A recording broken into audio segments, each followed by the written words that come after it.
Saya masuk Islam 3 minggu kemudian saya ngomong pada bapak saya, Pi, Felix masuk Islam. Bapak saya bilang apa? Kamu gila kamu ya? Enggak gila. Masukan setan kamu ya? Mana ada kemasukan setan seganteng ini? Oh enggak, kamu berarti kemasukan jin. Enggak. Lalu bapak saya tanya, kenapa kamu masuk Islam? Saya bilang, saya masuk Islam karena saya tahu Islam adalah agama yang paling benar. Bapak saya tanya, menurutmu yang lebih banyak nggak makan non muslim atau yang muslim? Muslim, Pi. Menurutmu yang lebih banyak nggak sekolah yang non muslim atau yang muslim? Muslim, Pi. Menurutmu yang lebih banyak nggak tepat janji dan sebagainya, muslim atau non muslim? Muslim, Pi. Lalu bapak saya bilang, kenapa kamu masuk Islam? Saya bilang, Pi, itu muslim bukan Islam. Islam satu sisi, muslim di sisi yang lain. Kalau papi lihat zaman sekarang banyak muslim tapi nggak mau tahu tentang Islam. Wajar hidup mereka seperti itu karena mereka tidak menerapkan Islam.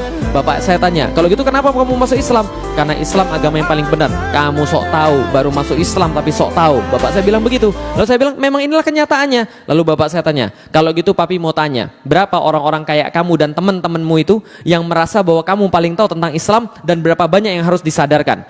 Saya bilang gini, mungkin di Indonesia nggak lebih 3% daripada orang-orang muslim yang benar-benar mau tahu tentang Islam, benar-benar mau belajar tentang Islam dan berkorban segala-galanya untuk Islam. Itu dulu tahun 2002 ketika saya baru masuk Islam. Sekarang berubah jauh. Apa berubah jauhnya? Coba lihat 5 tahun yang lalu, ada nggak masjid bisa sepenuh ini?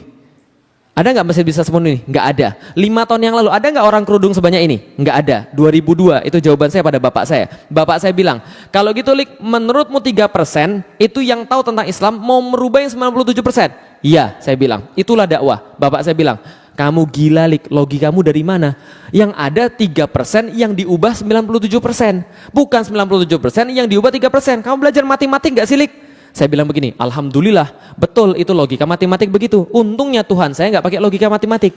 Tuhan saya logikanya sederhana. Kalau dia mau sesuatu, maka dia berkata kun, fayakun. Kalau dia berkata jadi, maka jadi. Itu logika Tuhan saya. Nah, karena saya tahu kemudian karena Allah punya kehendak seperti itu, maka jadilah, maka saya tetap berdakwah. Paham teman-teman sekalian? Karena ada janji daripada Allah, kalau kita berdakwah kita pasti menang. Kalau kita dakwah kita pasti kemudian bisa mewujudkan. Bisa difahami teman-teman sekalian? Itu janji Allah ketika di akhirat.